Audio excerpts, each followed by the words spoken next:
Bikini লুকে মিমির চমক, অন্তর্জালে তোলপাড়। পর্দায় চুমু খেতে যার আপত্তি, সেই মিমি চক্রবর্তী আবার পরলেন বিকিনি। দিগন্ত বিস্তৃত নীল পানি আর হাঁটু পানিতে দাঁড়িয়ে নীল বিকিনিতে অভিনেত্রী।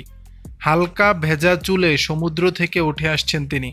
বুধবার সকালে অন্তর্জালে মুক্তি পেয়েছে রক্তবীজ 2 সিনেমার টিজার। সেখানেই এমন লুকে দেখা গেছে নায়িকাকে। সকাল থেকে সমাজ মাধ্যম জুড়ে যেন শুধু এই একটাই ছবি। কেউ লিখেছেন আগুন, কারো আবার মন্তব্য চোখ ফেরানো যাচ্ছে না। পূজায় মুক্তি পেতে যাচ্ছে মিমি এবং আবির চট্টোপাধ্যায় অভিনীত নন্দিতা রায় ও শিবপ্রসাদ মুখোপাধ্যায় পরিচালিত ছবি রক্তবীজ 2। ছবিটিতে মিমিকে দেখা যাবে পুলিশের চরিত্রে, কিন্তু সেখানে যে তাকে বিকিনি লুকে দেখা যাবে তা অনেকেই ভাবতে পারেনি। ছবি শুটিং করতে ব্যাংককে উড়ে গিয়েছিলেন গোটা টিম। সে ঝলকও দেখা গিয়েছিল সামাজিক মাধ্যমের পাতায়।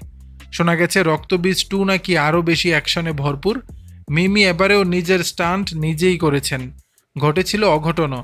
শুটিং করতে গিয়ে পা কেটে আহত হয়েছিলেন তিনি। দর্শক, বিকিনিতে কেমন লাগছে মিমিকে জানাবেন নিচের কমেন্ট বক্সে।